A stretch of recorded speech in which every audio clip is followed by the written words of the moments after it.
बिस्मिल्लाहिर्रहमानिर्रहीम। अस्सलाम वालेकुम नाजरीन, क्या आप वफाकी तहकीकाती इदारे यानी FIA में बतौर कांस्टेबल भर्ती होना चाहते हैं? क्या आप टेस्ट की तैयारी के हवाला से परेशान हैं कि सवालात कहाँ से आएंगे और सिलेबस क्या होगा? अगर हाँ तो ये वीडियो खास आपके लिए है। आज की इस वीडियो में हम तफसील से बात करेंगे कि FIA कांस्टेबल का टेस्ट पैटर्न क्या होता है, कौन से मज़ामीन सिलेबस का हिस्सा होते हैं, और सबसे अहम बात, हम पास्ट पेपर से अहम सवालात को भी हल करेंगे ताकि आपको अंदाजा हो सके कि इम्तहान का मियार क्या है। सबसे पहले हम टेस्ट पैटर्न की बात करेंगे।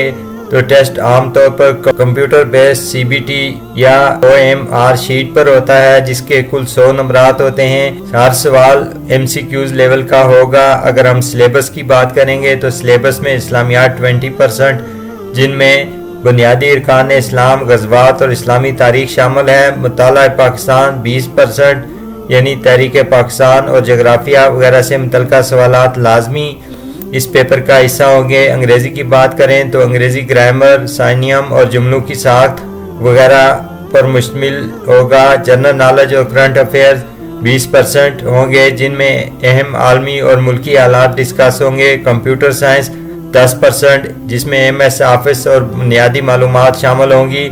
सबसे अहम हिस्सा IQ 10% होगा, जिसमें बुनियादी रियाजी और मंतकी किस्म के सवालात होंगे। नाज़रीन कराम, वीडियोस में बताएंगे कि गुज़श्ता सालों के पेपर से सवालात दोहराए जाते हैं, खासतौर पर इस्लामियात और पाक स्टडीज़ के पोर्शन में। तो वक्त ज़ाया किए बगैर हम बढ़ते हैं पास्ट पेपर्स की जानिब। डियर स्टूडेंट्स, साबका पेपर्स की जानिब जाने से पहले मैं आपको ये बताना चाहता हूँ कि साबका पेपर्स पढ़ने क्यों अहम हैं। तो इसके सबसे अहम मैं आपको वजूहात बयान करूंगा कि साबका पेपर इम्तिहान की तैयारी में कैसे मददगार साबित होते हैं। इसके लिए नंबर 1, इम्तिहान के पैटर्न का इल्म हो जाता है, यानी साबका पेपर से ये समझने में मदद मिलती है कि इम्तिहान का पैटर्न क्या है, क्या ये सवालात MCQs हैं या इंशाइया, किस सेक्शन को कितनी अहमियत दी गई है। ये मालूमात तैयारी की समत मुतय्यन करने में मददगार साबित होती हैं। नंबर 2, अहम मौज़ूआत की निशानदेही। गौर से सुनिएगा, अहम मौज़ूआत की निशानदेही। तकरीबन हर इम्तिहान में कुछ मखसूस हार्ड टॉपिक्स होते हैं जिनसे बार बार सवालात पूछे जाते हैं। गुज़श्ता 5 से 10 साल के पेपर देखकर आप बआसानी अंदाजा लगा सकते हैं कि किन अबवाब यानी किन चैप्टर्स पर ज्यादा तवज्जो देने की जरूरत है और कहीं सरसरी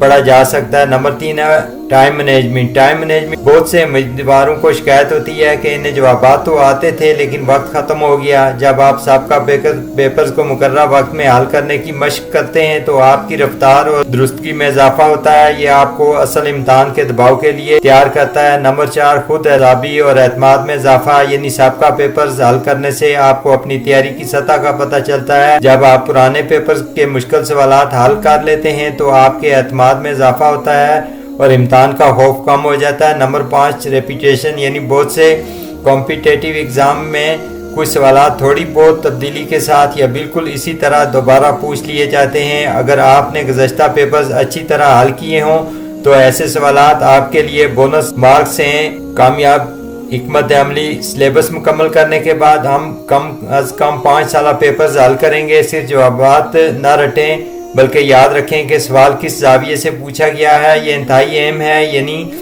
सिर्फ MCQs के जवाबात ना रटें बल्कि ये देखें कि सवाल किस जाविये से पूछा गया है। अपनी गलतियों को नोट करें और इन मौज़ूआत को दोबारा पढ़ें। मुख्तसरन ये कि साबका पेपर्स आपके लिए रोड मैप का काम करते हैं जो आपको मेहनत के सही रास्ते पर गामजान रखते हैं। डियर स्टूडेंट्स, तो हम साबका पेपर्स की तरफ बढ़ते हैं। Question number 1 is the total cultivated area in Pakistan, यानी पाकिस्तान में कुल काश्त शुदा रकबा कितना है। तो दुरुस्त जवाब है इसका 25%, यानी पाकिस्तान में इस वक्त जितने रकबे पर काश्तकारी की जा रही है वो पाकिस्तान के कुल रकबे का 25% बनता है। The next question is area of थर डेजर्ट इन स्क्वायर माइल्स। सहराए थर का रकबा 77,000 मील्स पर मुश्तमिल है। अगला सवाल है जी, सहराए थल किस सूबे में वाक़या है। तो दुरुस्त जवाब है जी सहराए थल सूबा पंजाब में वाक़या है। The next question is ROM, ROM stand for. ये कंप्यूटर हार्डवेयर से मुतल्लिका सवाल है, यानी रोम का मतलब है read only memory. The next question is the shortest सूरा of the holy Quran is, यानी कुरान पाक की सबसे छोटी सूरह का नाम सूरह कौसर है। Next question is Fatima Jinnah is the younger sister of Quaid-e-Azam. The next question is ALU stand for for yani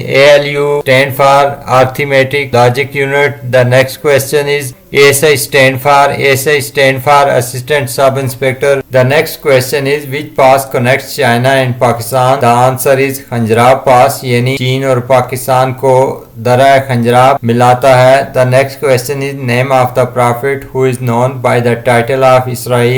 The right answer is حضرت یعقوب علیہ السلام یعنی حضرت یعقوب علیہ السلام کا لقب اسرائیل تھا. اگلا سوال ہے جی خالیجی جھیل کہاں واقع ہے؟ The right answer is خالیجی lake is situated in Sindh.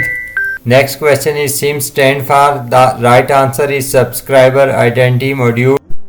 The next question is how many surah of the Holy Quran start with the word kul? قرآن پاک کی کون سی کتنی صورتیں کل کے لفظ سے شروع ہوتی ہیں؟ تو اس کا درست جواب ہے جی قرآن پاک کی 5 صورتیں لفظ کل سے شروع ہوتی ہیں. The next question is CD stand for. The answer is CD stand for compact disc. The next question is قرآن کریم کتنے عرصہ میں نبی کریم صلی اللہ علیہ وسلم پر نازل ہوا؟ تو اس کا درست جواب ہے جی قرآن کریم تقریباً 23 سال میں حضور صلی اللہ علیہ وسلم پر نازل ہوا. Next question is total length of Victoria lake. The answer is Victoria lake کی کل لمبائی 337 کلومیٹر ہے.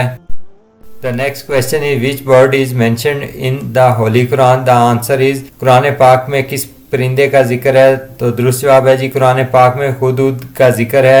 Next question is the synonym of daffodils. The synonym of daffodils pollute and discreate.